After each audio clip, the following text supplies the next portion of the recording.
Sobrino quiso creer loca a anciana en su hogar, pero ella tenía un secreto. Para atraparlo, doña Elena, con sus 82 años firmemente plantados en la tierra fértil de San Marcos y una mente tan clara como el agua cristalina de los manantiales que bajaban de la sierra, comenzó a sentir una sombra sutil pero persistentemente incómoda cerniéndose sobre su hogar. Su casita, de gruesas paredes encaladas y tejas de barro centenarias, la misma que había visto crecer a sus hijos, ahora ausentes, y donde había compartido tantos años felices con su difunto esposo, don Ricardo, ahora le parecía susurrar secretos inconfesables en el silencio de las tardes. No era la soledad, a la que ya se había acostumbrado con la compañía fiel de sus plantas de geranios en el patio, y sus recuerdos vívidos que la visitaban como viejos amigos. Era una inquietud más profunda, un desasosiego que nacía de pequeños detalles, de objetos que parecían moverse sin su intervención, de un ambiente que antes era de paz inmutable, y ahora vibraba con una extraña discordia. Cada martes por la tarde, con la puntualidad implacable del campanario de la iglesia, llegaba su sobrino Ernesto, un hombre de 30 y tantos, con su aspecto siempre impecable, su camisa bien planchada y una sonrisa que, a los ojos penetrantes de doña Elena, nunca le alcanzaba la profundidad de los ojos, dejando una extraña frialdad en su mirada. Él venía con un aire de falsa preocupación, que según sus propias palabras, era por los tediosos asuntos de la tía, los que él tan amablemente se encargaba de gestionar. Ernesto era su único pariente cercano en el pueblo, el que se había ofrecido a ocuparse de sus finanzas, el que le juraba que ella no tendría que preocuparse por absolutamente nada en sus años dorados, que él sería su apoyo incondicional. Él traía, invariablemente, un ramo de flores frescas del mercado, que ella, con un suspiro, siempre colocaba junto a la pequeña imagen de la Virgen de Guadalupe, de madera tallada y un tanto gastada por el tiempo, en el rincón más sereno de la sala.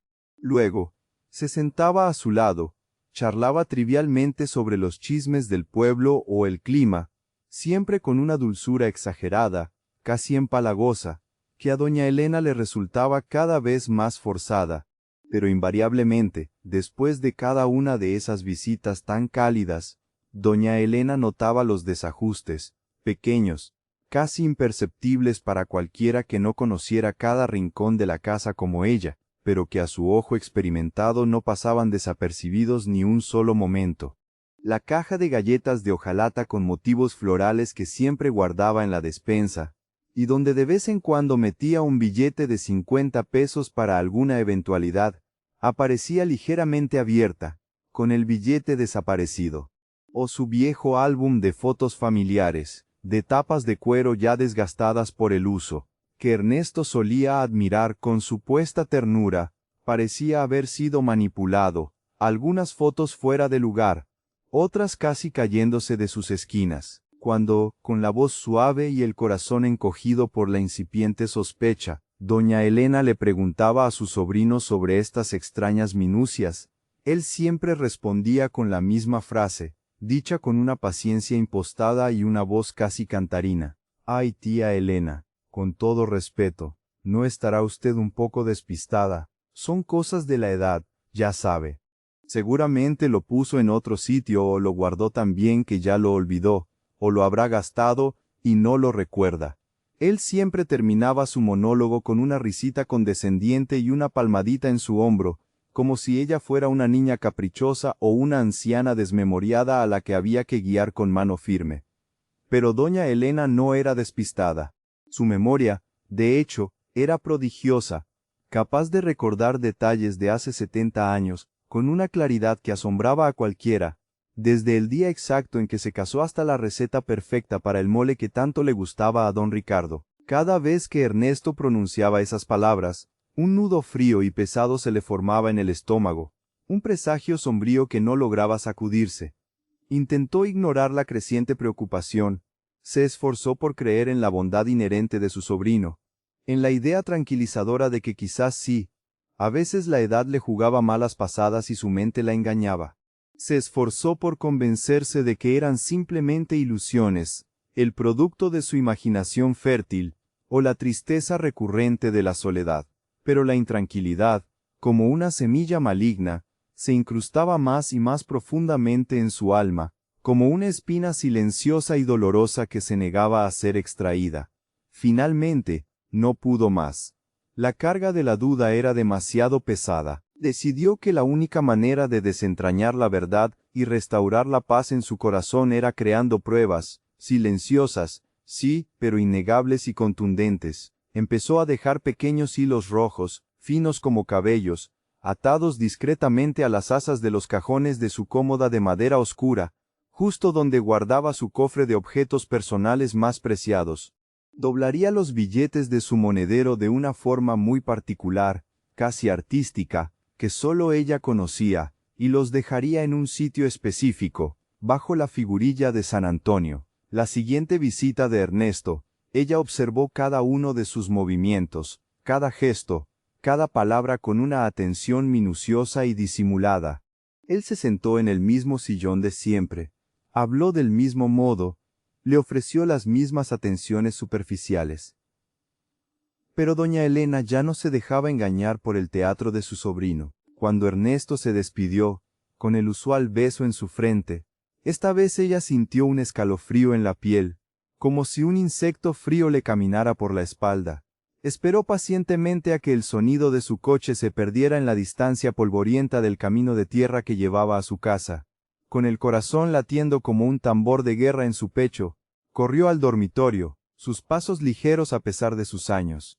Abrió el cajón de la cómoda. Los hilos rojos estaban rotos, deshilachados, algunos incluso habían desaparecido. Los billetes, aunque presentes, estaban doblados de una forma diferente, y el que ella había marcado discretamente con una pequeña cruz en la esquina, el de 50 pesos, había desaparecido por completo. Su sangre se heló en las venas, un escalofrío que no tenía nada que ver con la fresca tarde de San Marcos. No es la vejez, ni la imaginación, susurró con la voz quebrada por la emoción, las lágrimas asomándose a sus ojos. Es algo mucho peor. Es una traición. Una mañana, sintiéndose extrañamente agotada, a pesar de haber dormido pocas horas, doña Elena se levantó con el peso de la verdad y la desilusión oprimiéndole el pecho. El sol ya se alzaba con majestad sobre las tejas de su tejado, pintando de oro viejo su humilde cocina, pero para ella, el mundo entero parecía haber perdido su vibrante color. El aroma de su café recién colado, ese bálsamo diario que la había acompañado fielmente durante tantas décadas, esta vez no lograba calmar la tormenta que rugía en su interior. Necesitaba desahogarse, compartir la carga que la asfixiaba, pero no con cualquiera. Sus vecinas, aunque bien intencionadas y siempre dispuestas a una taza de té, eran como periódicos ambulantes, y su historia, tan íntima y dolorosa, no era para ser expuesta al chismorreo inclemente del pueblo. La única persona en la que podía confiar plenamente, sin reservas, era el párroco Mateo, el guía espiritual de San Marcos, a quien había visto crecer desde que era un monaguillo travieso hasta el sabio y compasivo sacerdote que era hoy. En la tranquila parroquia de San Marcos, el aire olía a cera de vela derretida y a incienso antiguo, una fragancia que siempre le traía una profunda paz al alma. El párroco Mateo la recibió en el confesionario, su voz grave y compasiva rompiendo el silencio sacro del lugar. «Padre», comenzó doña Elena, y su voz, normalmente fuerte y clara como una campana, sonaba ahora como un susurro apenas audible, cargado de una pena infinita, algo terrible, algo muy extraño, está ocurriendo en mi casa, en mi vida, y en mi corazón. Siento que me estoy volviendo loca, pero sé que no es así. El padre, desde el otro lado de la rejilla de madera, la escuchaba en silencio, con esa paciencia infinita, y esa mirada de comprensión que lo caracterizaban. Continúe, mi querida Elena, desahogue su alma. No hay secreto que Dios no pueda escuchar. Doña Elena respiró hondo, sintiendo sus manos temblar mientras las apretaba con fuerza contra la tela de su vestido, una antigua prenda de lino que su madre le había bordado. Es mi sobrino Ernesto, padre. Él es mi única familia, la sangre de mi sangre, y se ha encargado, o al menos eso me ha dicho, de mis asuntos, de mis modestos ahorros, de mis pequeñas propiedades, que tanto esfuerzo nos costó a mi Ricardo y a mí. Pero siento, padre, siento con cada fibra de mi ser, que me está engañando, que se está aprovechando de mi confianza y de mi vulnerabilidad. Él insiste, con una frialdad que me hiela la sangre, en que lo olvido todo, que son cosas de la edad, de la senilidad, que mis recuerdos son fantasías. Pero yo no olvido, padre, yo sé lo que veo, lo que siento, lo que sé con una certeza inquebrantable. Ella le relató, con todo lujo de detalles, los pequeños juegos que había ideado para atrapar la verdad, los billetes marcados que desaparecían misteriosamente, los hilos rojos finos como telarañas que aparecían rotos o movidos de su lugar original, la sensación constante de que sus pertenencias más íntimas eran hurgadas y manipuladas. Y lo que más me duele, padre, es la hipocresía. Él siempre llega con esa sonrisa falsa, me abraza con tanto cariño que parece sincero, me promete que me cuidará hasta el último de mis días, que nunca me faltará nada. Actúa como el sobrino más devoto y solícito del mundo.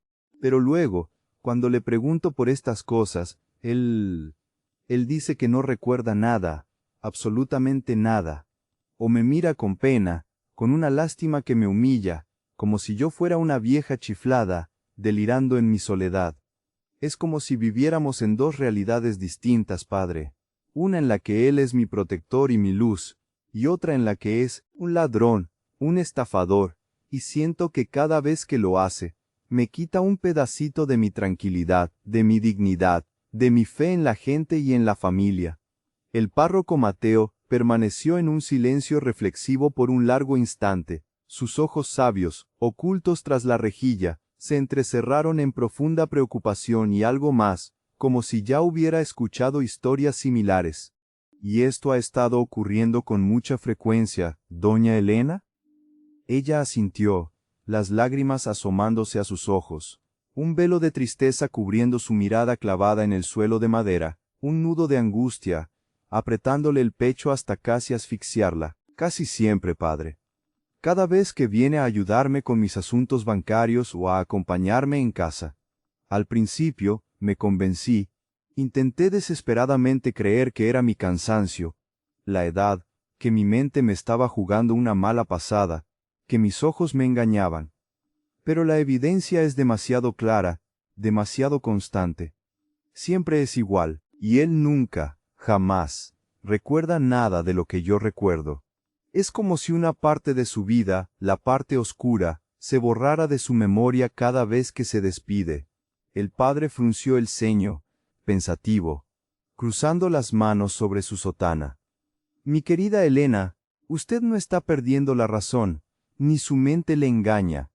Lo que me cuenta es grave, muy grave, corre un riesgo, no solo económico, sino de su paz mental, de su espíritu y de la confianza que ha depositado en su propia sangre. Esta situación debe ser desenmascarada, expuesta a la luz. La verdad, por muy dolorosa que sea, por muy grande que sea la traición, siempre debe salir a la luz, pues solo ella puede sanar y restaurar.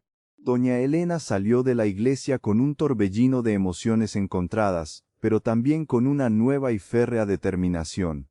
Las palabras del párroco Mateo resonaban en su cabeza, dándole una fuerza interior que no creía poseer. La verdad siempre debe salir a la luz. Necesitaba pruebas, algo innegable, algo tan contundente que ni siquiera Ernesto con su sonrisa de mármol y su condescendencia pudiera negar. Pensó en su viejo rosario de nácar, un objeto que guardaba con especial cariño, un regalo sagrado de su madre que siempre la acompañaba en su mesilla de noche, un testigo silencioso de sus oraciones y sus sueños. Ernesto nunca le prestaba atención a los objetos religiosos, ni a las cosas pequeñas de valor sentimental, solo a lo monetario. Quizás allí, en un lugar tan íntimo y sagrado, podría esconder una prueba irrefutable, un mensaje que solo la verdad podría desvelar. Esa tarde, El sol bañaba el salón de doña Elena con una luz dorada y apacible que se filtraba por las cortinas de encaje, creando patrones danzarines en el suelo de baldosas. Pero ella sentía en su interior una tormenta que amenazaba con devorarla. Sentada en su sillón favorito, de tapicería floral ya descolorida por el tiempo y el uso, acariciaba la madera pulida del reposabrazos, un gesto casi inconsciente que la conectaba con los años vividos allí, con los ecos de las conversaciones y las risas. Suspiró, cerrando los ojos por un momento, evocando la imagen clara de su amado esposo, don Ricardo, su compañero leal. Juntos habían forjado cada ladrillo de esa casita, cada sueño, cada meta alcanzada con el sudor de su frente. Él siempre decía que su hogar era su fortaleza, un refugio inexpugnable de honestidad y trabajo duro, un santuario de valores. La idea de que su propio sobrino, la sangre de su sangre, pudiera estar desmantelando esa fortaleza ladrillo a ladrillo, minando los cimientos de su confianza, la desgarraba por dentro. El dolor de esa posible traición era más agudo que cualquier reuma que la acosara, más punzante que cualquier jaqueca de la edad, más desolador que la misma soledad.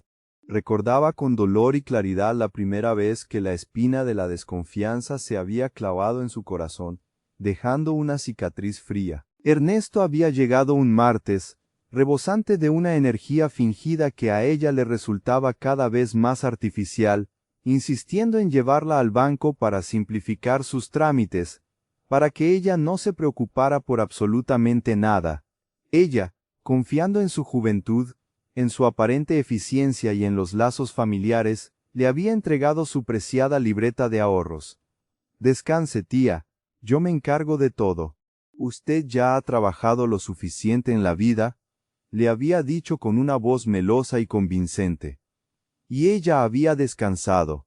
Sí, pero no con la paz que prometía, sino con una creciente e incomprensible inquietud que le roía el alma. Más tarde, los números en el papelito arrugado que Ernesto le mostraba como extracto no cuadraban con los suyos.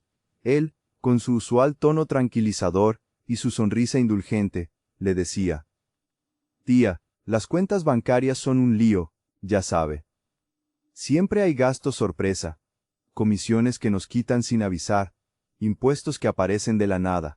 Ella había querido creerle con todas sus fuerzas, había intentado ahogar la voz de la intuición, pero la inquietud, como una gota persistente, iba horadando su alma, abriendo una grieta en su confianza. No, no eran sueños, ni desvaríos de la vejez, ni fantasías de una mente cansada. Eran hechos, fríos, contundentes e irrefutables. Eran los billetes exactos que ella recordaba haber guardado con precisión, y que luego no estaban. Eran las fechas de los supuestos movimientos en su libreta de ahorros, que Ernesto le mostraba, y que no coincidían en absoluto con sus propias anotaciones mentales. Era la forma en que él esquivaba su mirada, cuando ella intentaba confrontarlo suavemente, con palabras cuidadosamente elegidas. Él siempre reaccionaba igual, un suspiro de cansancio exagerado, una risa forzada que no llegaba a sus ojos, la acusación velada de que ella soñaba despierta, de que su mente la traicionaba. Pero doña Elena sabía. Su mente, aunque octogenaria, era un archivo perfectamente ordenado, cada recuerdo catalogado con una precisión asombrosa. No había lugar para el olvido en cosas tan fundamentales como el sustento de su vejez. Doña Elena decidió actuar con la astucia y paciencia que los años le habían enseñado, y con una determinación inquebrantable. Si Ernesto se negaba a recordar la verdad, ella le proporcionaría un recuerdo ineludible, grabado a fuego en su conciencia. Observó con meticulosidad los patrones de sus visitas y de los incidentes que seguían. Él siempre llegaba un martes por la tarde, justo antes de que el banco cerrara sus puertas, un momento estratégico. Y siempre, sin excepción, después de su partida, algo en su pequeña economía doméstica se había desajustado, una pieza faltante en el rompecabezas. Siempre. Esa semana, elaboró un plan que combinaba discreción y una determinación de hierro. Tomó un billete de 50 pesos, uno de los más grandes y de color más intenso que tenía, y lo dobló de una forma muy particular, casi como un origami, que solo ella conocía y que nadie más hubiera notado. Luego, con manos temblorosas pero firmes, lo colocó cuidadosamente dentro de una pequeña bolsita de tela, de esas antiguas de terciopelo que guardaba para pequeños tesoros, la misma donde guardaba las cuentas de la luz y el agua. Escondió la bolsita bajo el viejo rosario de nácar, liso y frío al tacto, que descansaba en la mesilla de noche de su dormitorio, justo debajo de la cruz de madera que su Ricardo le había tallado. Dentro de la bolsita junto al billete, dejó una nota escrita con su puño y letra, con la fecha y la hora exacta en que había escondido el dinero, y su firma. Si el billete desaparecía o la nota era alterada, la prueba sería irrefutable, una verdad silenciosa pero contundente, sería una evidencia que hablaría por sí sola, invisible para los ojos curiosos y hambrientos de Ernesto. Ernesto llegó el martes, con su acostumbrada puntualidad y su brillo falso en los ojos, que ahora doña Elena veía como una máscara. Le trajo una empanada recién horneada de la panadería de la esquina, su favorita, y un vaso de agua fresca del pozo. Conversaron sobre el tiempo que hacía, sobre la salud de una vecina que estaba con gripe, sobre los avatares políticos del pueblo, todo de una forma superficial. Él, con la libreta de ahorros en la mano, le pidió permiso para revisar unos movimientos recientes en la mesa de la cocina, bajo el pretexto de que las tazas habían cambiado. Doña Elena lo observó desde la distancia, con una mezcla de amor añejo y dolor punzante en su mirada. Él era la carne de su carne, la última conexión viva con su hermana, ya fallecida. ¿Cómo podía la codicia corromper así un alma joven? La indignación, una furia justiciera lenta y fría que no sentía desde hacía décadas, se mezclaba con una profunda tristeza por la pérdida de la inocencia y la confianza. Después de una hora, Ernesto se despidió con un beso en su frente. Esta vez ella sintió el roce de sus labios como un hierro frío sobre su piel. Cuídese mucho, tía. Ya sabe que yo siempre estoy aquí para usted, para lo que necesite. Doña Elena esperó, conteniendo la respiración, hasta que el sonido del motor del coche de Ernesto se desvaneció por completo en el camino polvoriento. Su corazón golpeaba desbocado en su pecho, resonando en sus oídos. Corrió hacia el dormitorio, sus pasos ligeros a pesar de sus años, impulsada por una mezcla de miedo y adrenalina. Abrió el cajón de la mesilla de noche. El rosario de nácar estaba allí, intacto, sus cuentas frías al tacto. Levantó el rosario con manos temblorosas, su fe aferrada a él. Debajo, la bolsita de tela, abierta, vacía. El billete de 50 pesos había desaparecido. La nota, cuidadosamente doblada, seguía allí, pero el papel se sentía ligeramente arrugado, como si alguien lo hubiera sostenido con impaciencia. Sus rodillas flaquearon. Se apoyó en el borde de la cómoda, la cabeza dándole vueltas, un velo negro descendiendo sobre sus ojos por un instante. No había sido un sueño. No había sido su imaginación. La rabia, una furia justiciera que no sentía desde hacía décadas, la invadió por completo, dándole una fuerza renovada. ¿Cómo podía su propio sobrino ser tan vil, tan cruel, tan desalmado? Había cruzado una línea inquebrantable, una línea de respeto y lealtad familiar que no se podía perdonar fácilmente. No es la vejez, ni la fantasía, susurró con la voz quebrada por la emoción, las lágrimas de dolor y rabia asomándose a sus ojos. Es algo mucho peor. Es una traición descarada. Necesitaba ir al párroco Mateo de nuevo, pero esta vez, su visita sería diferente. No iría con dudas ni con presentimientos confusos, sino con la certeza fría y dolorosa de una traición confirmada, con el corazón destrozado pero con el espíritu firme. Llegó a la iglesia. El sol de la tarde filtrándose por los vitrales teñía de colores sagrados los bancos de madera, creando un ambiente de paz que contrastaba con su tormento interior. El párroco Mateo la recibió en la sacristía, su rostro irradiando una serenidad que era un bálsamo para el alma atribulada de doña Elena. «Padre», exclamó doña Elena, sin preámbulos, su voz ya no un susurro, sino un hilo tenso y cargado de dolor y de justa indignación. «Tengo las pruebas. Me ha robado, lo sé. No hay duda alguna. Mi sobrino Ernesto me ha traicionado de la peor manera». Le contó el detalle exacto del billete de 50 que había desaparecido de su escondite secreto, la bolsita vacía, la nota tocada. Todo, sin omitir un solo detalle de su meticuloso plan. El párroco Mateo la escuchó con atención, su rostro, antes sereno, ahora serio y profundamente preocupado, sus cejas canosas fruncidas. «Entonces, mi querida Elena, ha llegado el momento de confrontar esta oscuridad con la luz. Pero no lo haga sola, ni con resentimiento que envenene su alma. Hágalo con la verdad en su corazón, con la dignidad que le caracteriza, y con la justicia de Dios a su lado, que siempre prevalece. Necesitará un testigo, sí, y el brazo de la ley para protegerla». El padre le dio instrucciones claras y precisas, con la sabiduría que solo los años de servicio y fe pueden otorgar. «Primero, vaya a ver al notario del pueblo, don Fernando. Él es un hombre de bien, respetado por todos en San Marcos, y con un profundo conocimiento de las leyes.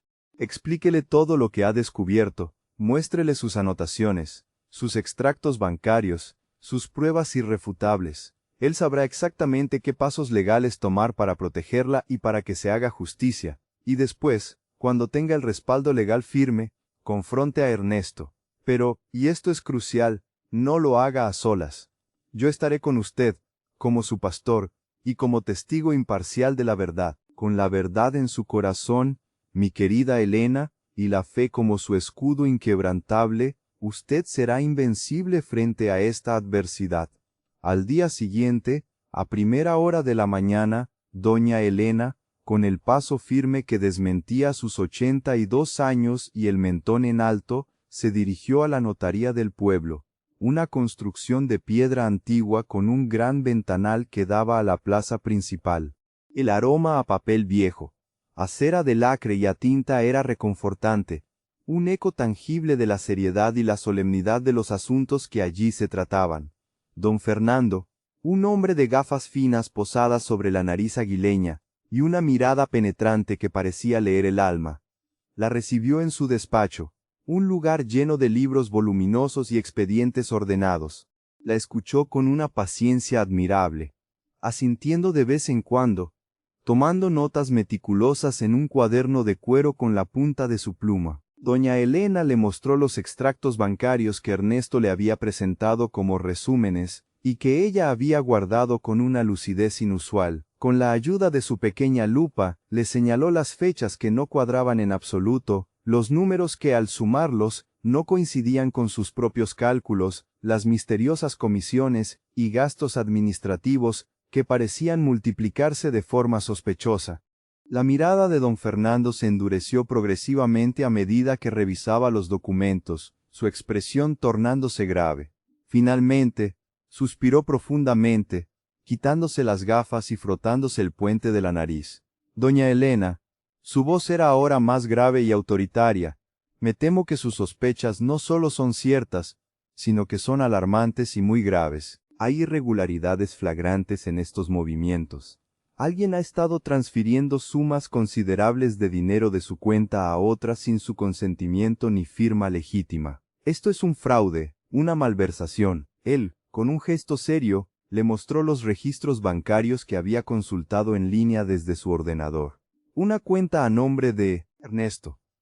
El nombre, escrito en negrita en la pantalla fría del monitor, fue como una puñalada helada y definitiva en el corazón de doña Elena. No era un error, no era una confusión, no era la vejez que la traicionaba. Era una traición. Una traición premeditada, fría, cruel, y de la que no cabía duda alguna. El mundo de doña Elena se tambaleó, sí, pero no se derrumbó. Su dolor era inmenso, tan grande como el cariño que había depositado en su sobrino, pero su espíritu se erigía, más fuerte y resuelto que nunca, alimentado por la indignación y la necesidad de justicia. Esa misma tarde, siguiendo las precisas instrucciones del párroco Mateo, doña Elena citó a Ernesto en su casa.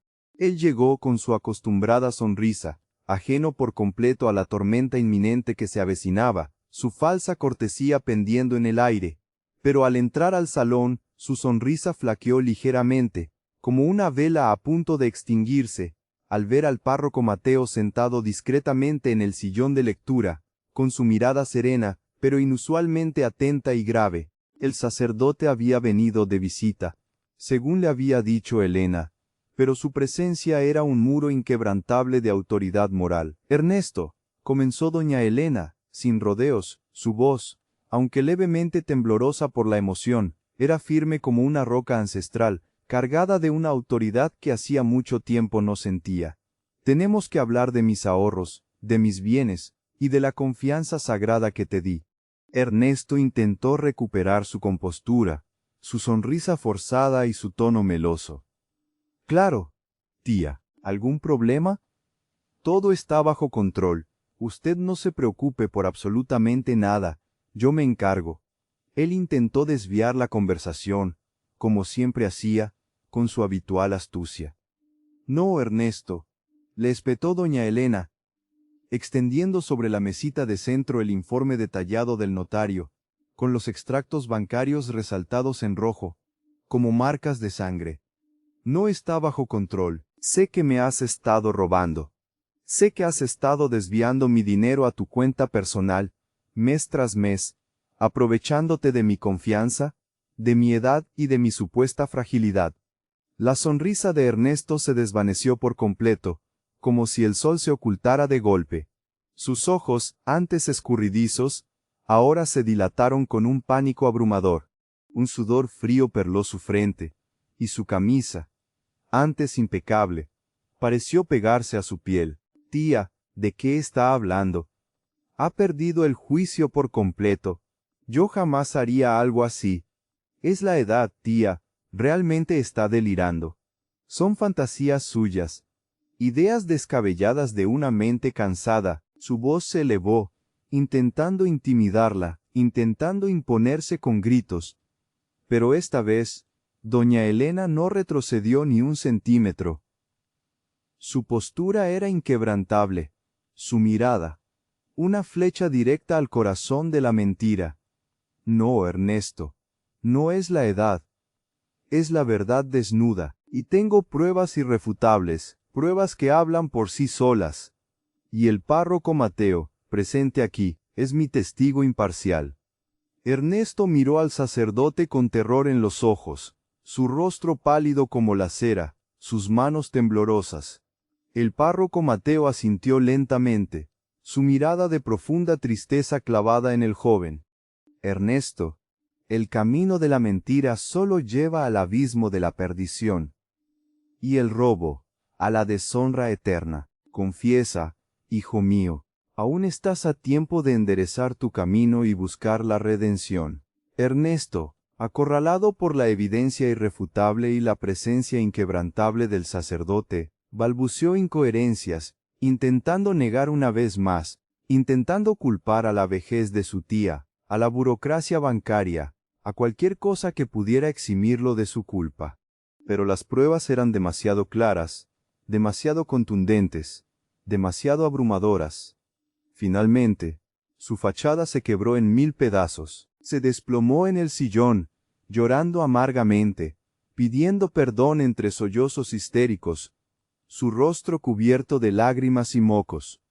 Contó cómo las deudas de juego, las malas inversiones en negocios turbios, la desesperación que lo acosaba sin descanso, lo habían llevado a empezar con pequeños préstamos, de la cuenta de su tía, con la vana intención de devolverlos tan pronto como pudiera.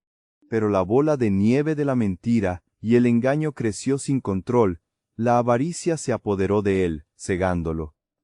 Nunca, tía Elena, se lo juro por lo más sagrado, nunca quise hacerte daño. Solo quería salir del apuro. Las lágrimas brotaron de los ojos de doña Elena, pero esta vez no eran de tristeza o de miedo, sino de una profunda desilusión, de un corazón que se rompía al ver la verdad desnuda de la traición y la debilidad humana. Ernesto, yo te amaba como a un hijo. Su voz era un hilo fino, apenas audible. ¿Por qué me hiciste esto? ¿Por qué me traicionaste así? El párroco Mateo intervino con palabras de perdón.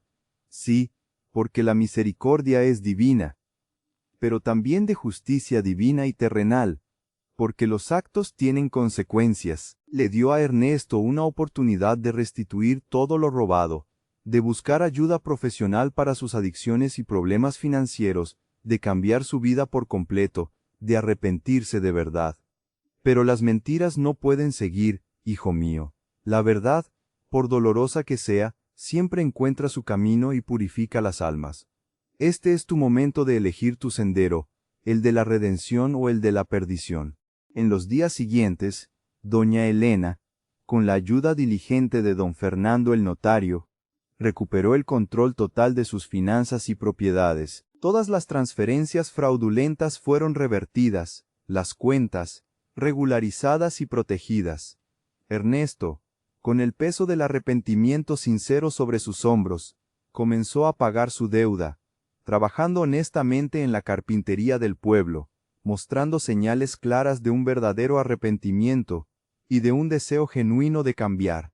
Las visitas a su tía no cesaron, pero ahora venía con la mirada baja, con el arrepentimiento visible en sus ojos, ofreciendo ayuda en la casa, reparando pequeñas cosas, intentando reconstruir un puente de confianza que él mismo había quemado con su avaricia. Doña Elena lo perdonó, no de inmediato, pues la herida en su corazón era profunda y tardaría en cicatrizar, pero su fe inquebrantable en Dios y en la redención humana le enseñó que el perdón era el único camino hacia su propia paz interior, hacia la verdadera libertad. Ella no quería ver a su sobrino en la cárcel, quería verlo redimirse, quería que se convirtiera en un hombre de bien, digno de la vida. Meses después, la primavera había pintado de colores vibrantes y aromas dulces el jardín de doña Elena. Ella estaba sentada en su banco de madera bajo la sombra fresca de un limonero cargado de frutos, el sol acariciando suavemente su rostro arrugado por el tiempo y las experiencias, una paz profunda y duradera habitando su corazón. Su rosario de nácar, el mismo que había sido testigo silencioso de la búsqueda de la verdad y de la traición, estaba ahora entre sus dedos, susurrando oraciones de gratitud y de esperanza. La casita de San Marcos estaba en paz de nuevo, su hogar había recuperado su santuario, su esencia, sus ahorros, poco a poco, volvían a crecer, y su corazón también, lleno de una nueva fortaleza. Ernesto, aunque aún en su camino de redención, empezaba a reconstruir su vida, trabajando con honestidad en el pueblo, mostrando a todos que el cambio, el verdadero cambio, era posible incluso después de los errores más grandes. Un martes por la tarde, el párroco Mateo la visitó, no por necesidad de confesión, sino por la alegría de la amistad sincera y el respeto mutuo. Compartieron un café con leche y unas galletas caseras en la cocina, el aroma familiar llenando el aire de confort. Elena, ha sido usted un verdadero ejemplo de fe inquebrantable, de valentía y de fortaleza espiritual para toda nuestra comunidad. Su sabiduría para discernir la verdad y su inmensa capacidad de perdonar son una inspiración para todos nosotros en San Marcos, un faro de luz. Doña Elena sonrió, sus ojos, antes nublados por el miedo y la desilusión, ahora brillaban con la luz serena de una batalla ganada, de una victoria moral que resonaba en cada fibra de su ser. La verdad siempre ilumina el camino, Padre Mateo, y la fe, solo la fe verdadera, me dio la fuerza para no dejarme engañar, para no dudar de mi propia verdad, de mi propia intuición que nunca me falló. La verdad me hizo libre, Padre, libre de la mentira y del miedo. El párroco Mateo asintió solemnemente, su rostro irradiando admiración y orgullo. Ha nacido algo nuevo en usted, Elena. No un hijo de carne, sino un legado de integridad, de resiliencia, de dignidad recuperada y de esperanza que trascenderá su vida, que dejará una huella imborrable en el corazón de todos los que la conocen, y que se contará de generación en generación en San Marcos. Doña Elena sabía que no era solo un legado para los demás, para la gente del pueblo que ahora la miraba con renovado respeto y admiración. Era un legado, sobre todo, para sí misma. Había recuperado su paz, su dignidad, había reafirmado la confianza en su propia mente, en su intuición, en su sabiduría de vida. Ya no era la anciana que olvidaba, y a la que se podía manipular con facilidad. Era doña Elena, la mujer sabia, la matriarca inquebrantable que había desenmascarado la mentira, con una valentía serena y una fe inquebrantable, una verdadera victoria moral en la quietud de su amado hogar.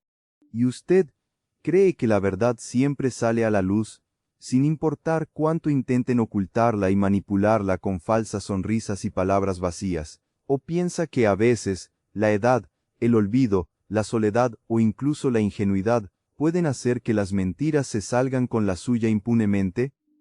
Quiero saber su opinión. Deje sus pensamientos y reflexiones en los comentarios. Y antes de despedirnos, quiero enviar un saludo muy especial a doña Consuelo de Bogotá, a don Francisco de Buenos Aires y a la señora Pilar de Madrid, quienes han compartido sus inspiradoras historias y profundas reflexiones con nosotros esta semana. Muchas gracias por su cariño, su valiosa participación y por ser parte de nuestra comunidad. Un gran abrazo, y hasta la próxima entrega de historias que nos tocan el alma y nos hacen reflexionar. Si no ha tenido la oportunidad de ver nuestra historia anterior, le invito calurosamente a ver el preestreno de Lo que pasó. Una mujer, enamorada perdidamente de un cantante famoso de radio, llega a recibir incluso una propuesta de matrimonio virtual, un sueño hecho realidad, pero lo que ella jamás imaginaba era el sorprendente y dramático final que todo este idilio tendría. Haga clic en la pantalla siguiente, y no se pierda este impresionante giro de los acontecimientos. Gracias, de corazón, por su valiosa atención. Comente con nosotros qué le pareció esta emotiva historia, y por favor, díganos desde qué hermosa ciudad, pueblo o rincón del mundo nos está acompañando hoy. Deje su valioso me gusta, y suscríbase a nuestro canal de Relatos Vivos, para que juntos podamos seguir construyendo una inmensa y cálida comunidad que comparte historias inspiradoras y que nos hacen reflexionar sobre los avatares de la vida, la verdad y la fe. Hasta muy pronto y que Dios les bendiga.